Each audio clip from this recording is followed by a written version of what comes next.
Hey everybody, we're back. We've survived the freeze. Jenny's complexion is complemented by purple lights behind her. So it's a Holler live stream, and I can see that there are 0 of you on right now because we just randomly decided to go, but I'm pretty sure some people will pop in tonight. What do you want to talk about today? I don't know. I was just thinking about that. We could talk about stuff we're doing, getting ready for the spring. Yeah, so the workshop is coming fast, and there's a long list of stuff to do. I actually have a list of stuff to do now. Yeah. So for like months, she's like, "You got your list, Nicole? You got your list, Nicole?" I was like, "Nope, don't got my list." This week we had a big development at the Holler homestead. Ken Ash came with his. He has an employee named Matt. I don't know, employee, whatever, contract arrangement. I don't know how he worked that out.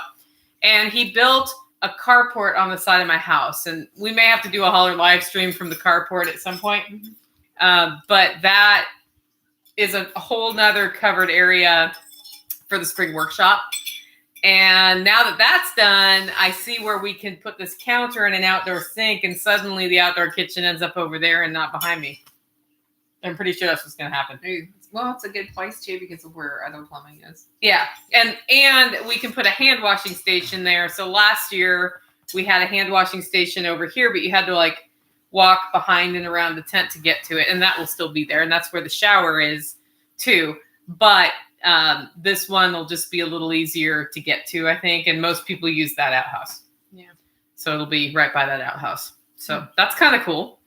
So then Nighthawk asked me if we could make cement countertops, and I told him I'd think about it. And I looked on YouTube, and this guy did a 20-minute video, and it appears to me that it takes like 2 weeks to do that. So I'm not sure that's really going to happen. But why cement and not like tile? That's what I said. I could just do tile. I don't know. So cement is more durable. Yeah. I can see why it would be favorable with an undermount sink, but we'll see. I sent him the video too so he could see what it would take. I thought he probably already knew, but it was just like, here's how you make the mold. Here's how you place the sink. And then you have to like do this upside down thing because you want the bottom of the mold to be the top of the counter. And then this is how you do the cement and how you treat the cement and how you color the cement if you want to color the cement. And then you let it cure for flipping ever, and that's why it takes 2 weeks. Yeah, that sounds like a lot of work. That's a lot of work. And it's heavy when it's done. Okay, so guys listening, what do you want to hear from us tonight? What else is going on for spring? Did you see what I bought? Yeah, I did. Are you going to borrow it? Yeah. Okay. Yeah. It's a giant fork. I got a garden fork for more than $200. I said, buy once, cry once. And I cried. And I bought the fork. And now I have a fork. Yeah. I'll use it. Yeah. It's going to be fine. It's a short person fork. He's tall, but he said he'd use it. So. Yeah. So I just had to restart all my salad greens. Yeah. Yeah. Because I had the rapid rooter issue. Yeah. She's been having mold on her rapid rooters, and we don't know why. She's tried everything. You've tried everything, right? Yeah. Yeah. And you're using rock wool now. How's that going? So far, it's fine. There's nothing growing on it. So That's good. But I did add a fan for circulation. Yeah. So that may be it. That's probably what John Dowie would say is put a fan on it. Yeah. Yeah. So I have a little baby cauliflower too. And my sugar snap peas are like this tall. Oh, how cute. Where are you going to put them? Around the green bean teepee. Yeah. Do you use my garden fork to get ready for it? Maybe. I may do that by hand because it's just a little plot around the outside, but I still have to finish the TP because it needs one more piece of PVC pipe, and then I'm going to use some of that netting around it. Hi, Justin. Justin is saying hi to us. That's he's from Zello. 30-day review, Justin. Yeah. And he does remind me to tell you, hit the like button, hit the notification button if you like what we do here.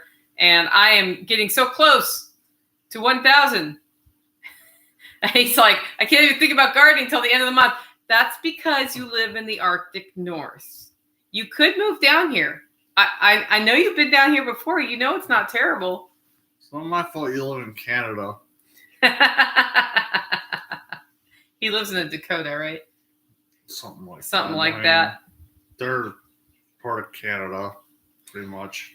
So we've changed how we do meals. We were rotating everybody cook a different night. And then Jenny had to change her daycare arrangement, and the kids aren't here for a lot of the week. So now we're down to 2 days a week. And this week, Jenny cooked something that sounded really good on Tuesday. What was it? I don't know. I just named pork loin. Pork loin. Oh. Yeah. And then Tactical cooked chicken today, the chickens that we raised. Yep. And how'd you do that? Tell them how you did that. I used 2 different Dutch ovens, and I put chicken, sweet potato, onion, carrot, celery, garlic, and one with a little bit of spices, some vinegar, and then in the other I had what did I all put? Collard green, cabbage, garlic, onion, peppers, and basically stuck both Dutch ovens in the oven at 350 for a while, and yeah, probably ate too much. Oh, yeah. Well, Justin says you look like you're tired and like you just ran for 35 minutes. Because I just ate way too much. Yeah. So dinner was good tonight. There were spices on the chicken. Yeah. That was a bonus, right? Yeah. So the funniest part is one of her sons has particular tastes. Is that a good way to say it? Yeah. So he came over to dinner prepared with his own can of soup just in case he didn't like dinner. Because if you don't like dinner here, you don't have to eat it. But then you're responsible for finding something to eat, right? So he was like, I have this can of soup. And he made his can of soup and then he tasted the chicken. And then he was like, I'd rather have the chicken. Mm-hmm. So that was pretty funny. That was, yeah. The funny part is he doesn't like spicy stuff. He doesn't. And yet I put spicy stuff in everything that he eats. And he eats it. He likes it. And he asked me the other day, like, what was it? I forget what I made, but I made something. And he was like, what did you put in it? And I was like, adobo.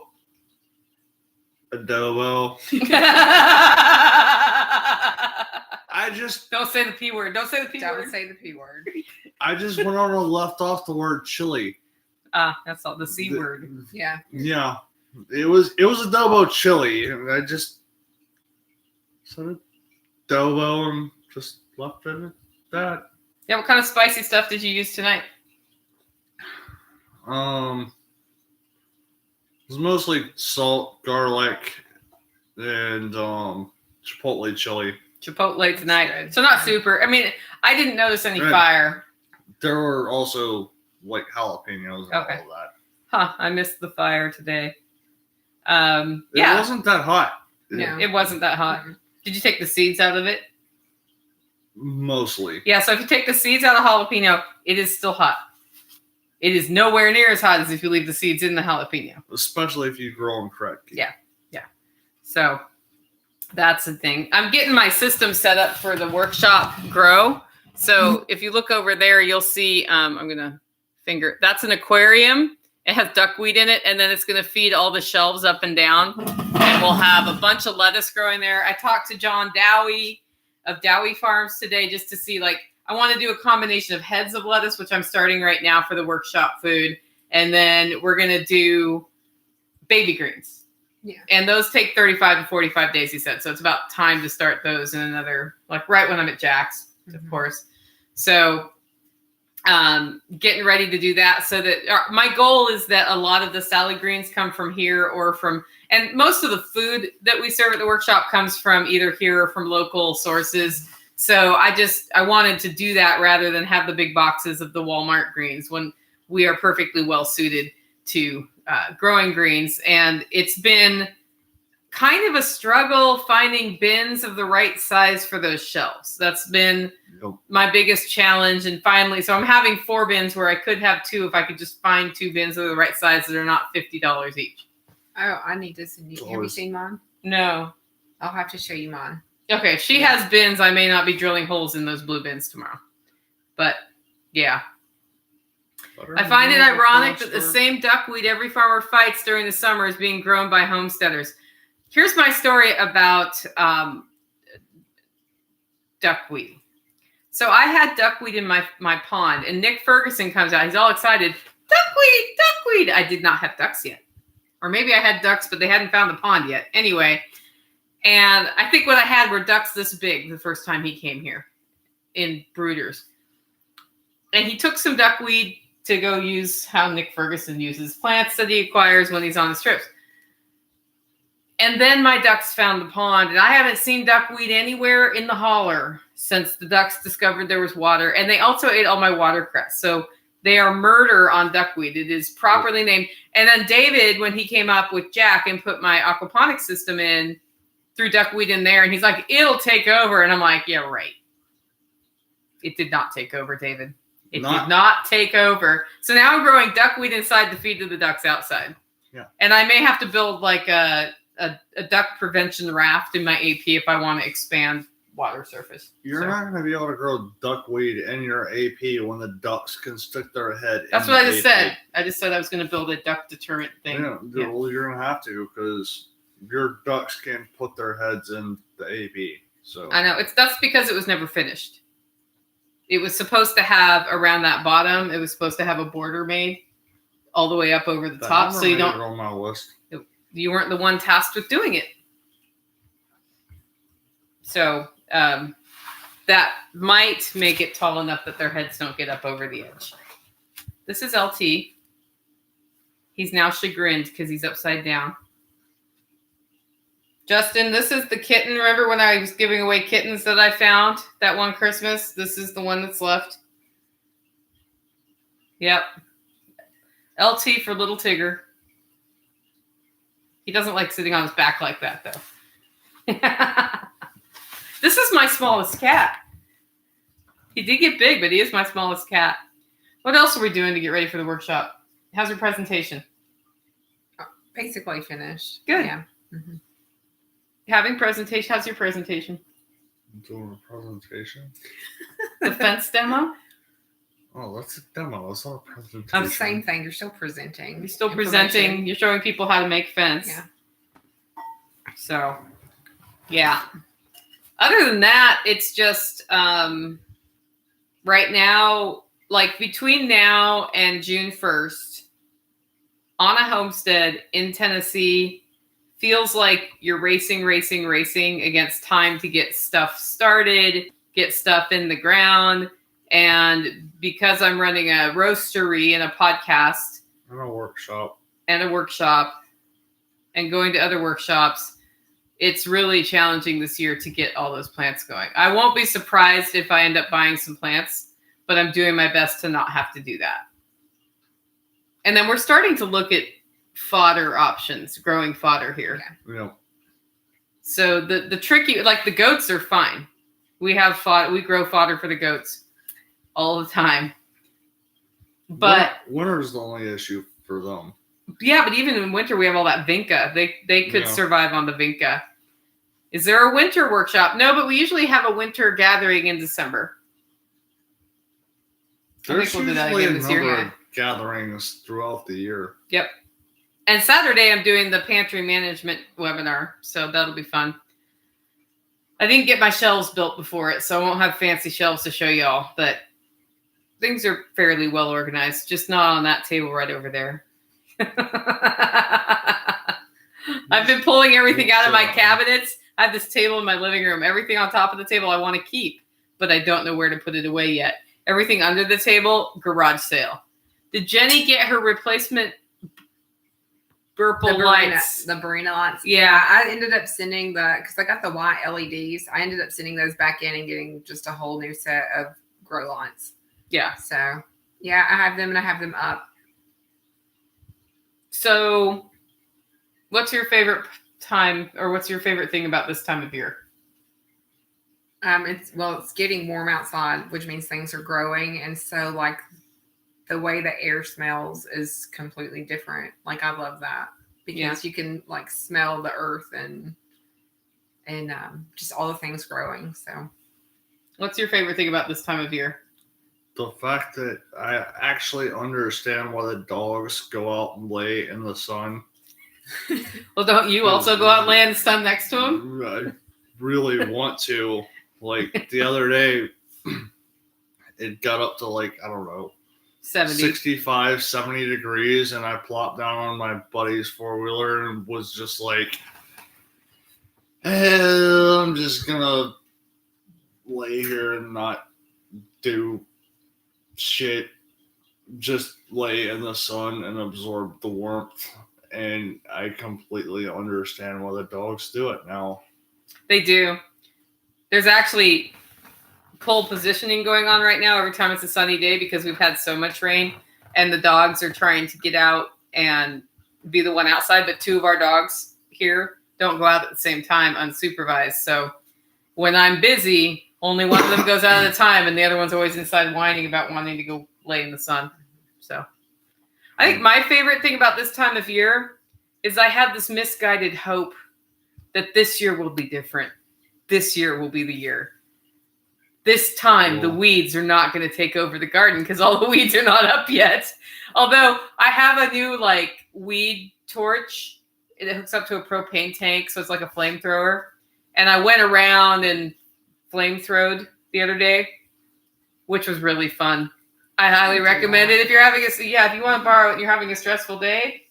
Yeah. It doesn't kill them right away. Like, they look sad after that, and some of the dry stuff kind of catches on fire, so you got to be thinking about that when you do it and be careful. But, boy, about 2 days later, it was just like scorched earth. And that might seem bad. It's not that bad because,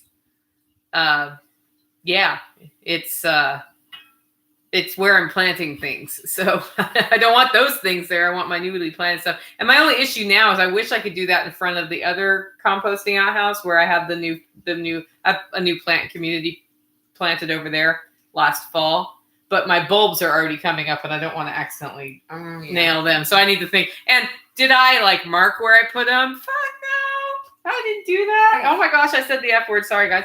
And I say it sometimes. And so now I don't know what to do. Have you put garlic in the dirt yet? Have you done that? Have you put garlic in? I put it in last fall. Garlic everywhere. Well, you can still put it in. No, I know that, but I have loose garlic bulbs in my yard. Mm-hmm. So I don't know if somebody's digging them up. Like just random pieces of garlic in my yard. That might have been my fault. What'd you do, Tactical? Did you have garlic in your pockets? Miscellaneous garlic over there? No, it's dug up though. That's what I'm saying. It's not growing. It's just garlic bulbs laying in my yard, like in random. I've been picking them up because I'm gonna stick them in the ground. Stick them in the ground. I didn't do that. I planted dog garlic. I'm thinking that, but I'm pretty sure they're toxic to dogs. Well, what digs them up? I don't know. Don't know. Somebody wants to know if you're a lizard person because you lay in the sun. Yeah. When it's cold. Quality time with him. Don't hang out with Tactical when he's cold. Just let him go be cold elsewhere. Yeah, you don't want to be around me when I'm cold. It's like being around other people when they're hungry. Or worse. Yeah. I'm not looking at you, Jenny, but I am looking at you. I do get hangry. Yeah. That happens. I do too. Yeah. Blame the gopher. There is something that will, maybe squirrels? I have a mole in the yard. I don't know that they would do that. I know Sonny used to dig, I don't know, I called them squeaky toys out of the yard over there. Yeah. Moles. Yeah. Voles. Well, I need her to come over there and get the one that's in the yard out.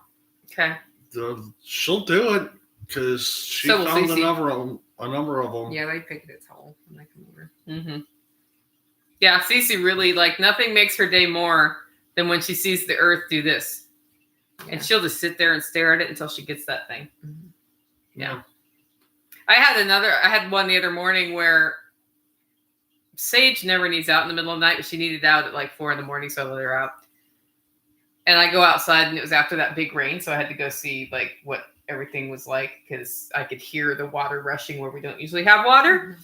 And I walk out and I walk back and Tigger is all meowy, my cat, and all cuddly. And I'm like, what? And sure enough, he had like a dead rodent on the doorstep for me. So thoughtfulness. Everybody was winning that day. Everybody won. There was one outside the front door this morning too. Oh, I missed that one. I'm sure that was Tigger as well. Yeah. Some critter is nibbling the tops off my garlic. Maybe it's a rabbit. Yeah, but this is like, you would think they would eat it though, right? Except for it's the whole. Yeah, well, she's talking about her garlic though. Hi, Lala. Electric fence. Or dogs. Well, I'm just saying, you guys are going to have way less garlic, and since I'm like picking the bulbs up to plant in my yard, I'm going to have way more garlic. We have a lot of garlic. Yeah. Yeah. There's going to be garlic everywhere. I just found I had this whole plan for the garden, and there's this middle 4-foot wide bed I want to do. And I walked out there, and garlic I planted not this fall, but the fall before, it's up that didn't come up. So now I have 2 garlic patches. Awesome. Yeah. Yeah. Not bad. Do you keep the pretty or the ugly for replanting? I kind of do a combo. So I keep some of the biggest garlic that looks nice. I keep for replanting, but then some of that also I want to eat. So I use that. And then the little stuff, I've noticed when I plant little garlic, I get little garlic. So I'll plant those if I have space and I have them, but I tend to keep the pretty probably more than the ugly. If you put it that way. I don't know that is there such thing as pretty and ugly? That's there's big and little. Yeah. Big and little. And I mean, I take a lot of what I get from the store and plop it in pretty much every container that I have. You know, the little. Why are you buying garlic pieces, at the store? Because sometimes you need more garlic than what we have here. There's a whole thing of it in the prepper pantry. Yeah. Yeah. It's gonna go bad. Not all of it. We use a lot of it. We do use most of garlic. There's a lot of garlic in there. I have a whole quart jar of the garlic antibiotic stuff that I make. Mm-hmm. Yeah. I'm gonna one up you. I've got a half gallon. Do you? Yeah, that's not even a challenge you need to throw down, Tactical. I'm more on top of making that stuff. I have a jar that I've had for like a year and a half now. Oh, I've got gauntlet thrown. I've got 2. I've got more garlic than you. I've got 2 plates in the fridge right now that I'm eating off of. I'm eating 2 of them a night at this point. Good. Just to try to go through them. Oh, Justin says that something's bringing me food because I can't hunt for myself. That's okay. I'll eat all the garlic. Yeah. So we also added a 10 by 20 shed to my property that it was up on Facebook Marketplace. It was super cheap, but the guy needed it moved like within a week. And so it was so cheap, I was willing to pay a shed mover a lot of money to do it. And I'm calling the shed mover. And then the rains came and the guy called me and said, never mind. We can't have a mover on my property when it's wet, which worked in my favor. So then I was able to use my favorite shed mover. And it arrived this week and it's insulated, it's wired, it's in place. You forgot the deep freeze. So that's pretty cool. Yeah, and then we got a nice thing. They don't need to know all those. See, the thing about a good story is you don't have to tell them every detail. You just tell them a few things and you get to the point. Oh, but then it rained and then there was a deep freeze and then it was wet and they didn't need to know all that. All they needed to know is the ground was unsuitable. So now we have this 10 by 20 shed that I may be turning into a tiny home like guest house thing. Right now it's just a big empty thing. She's gonna make her mom live up there. If mom wants to live up there, she can, but she would have to want to. Dawn took half your grass. Oh, you just slid sideways. I remember that. Yeah. So there we are in this giant truck going sideways, and I'm like, well, the trees will stop us before we hit the creek. And then we stopped sliding. Yeah. That was an exciting moment. It was. Yeah. I've had a lot more fun than that in your yard. Yeah. Welcome to the month of mud, March. Absolutely. It's been muddy here since before March, though. It's been muddy since, what, November? Yeah, I was going to say like October, November. My first few years, probably 5 or 6 years living here, it rained, but it didn't rain like it has been the last few years. Now, I think we are in a wet cycle right now because Tennessee goes through cycle, like 20-year cycles. Or 40 years. I don't know how you explain that. But so I think we're at a wet time. And we're just getting... So every time I plan an event, I have to figure out, like, if it's 4,000 degrees outside, how do we make people comfortable? If it's raining like a mofo, how do we make people comfortable? If it's cold AF, how do we make people comfortable? Like, every event we do is like that, unless it's so obviously somewhere that it would be either cold or hot. Like a July event, I'm not worried about it being cold. But it might rain. It might rain inches in an hour. So we always think about... That's why the covered area is so important. Yeah. That's why we put up the carport for Yeah. the chicken processing workshop this year. That's not why we put up the carport, but it will benefit that. Yeah. No, my motivation was totally the LFTN spring workshop. Okay, guys, you want to hear anything else before we sign off? Got anything else exciting to share? Not really. No.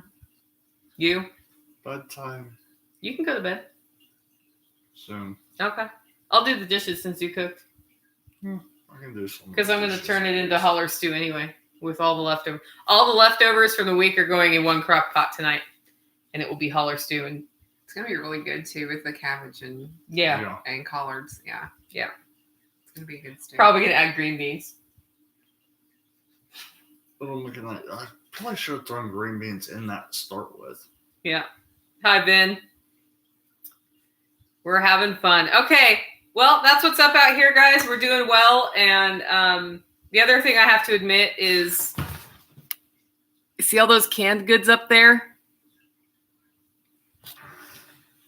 I might have over canned for the year. I went into full-on prepper mode, and that meant, like, not only did I can what I usually can, I canned at least double last year. I ran out of jars. I never run out of jars. We're not eating it as fast as I canned it. So just saying, if you need salsa, take salsa. Okay. Yeah. You Anyway. should throw a jar in the collar stew. Yep. Have an awesome evening, guys. Thanks for tuning in.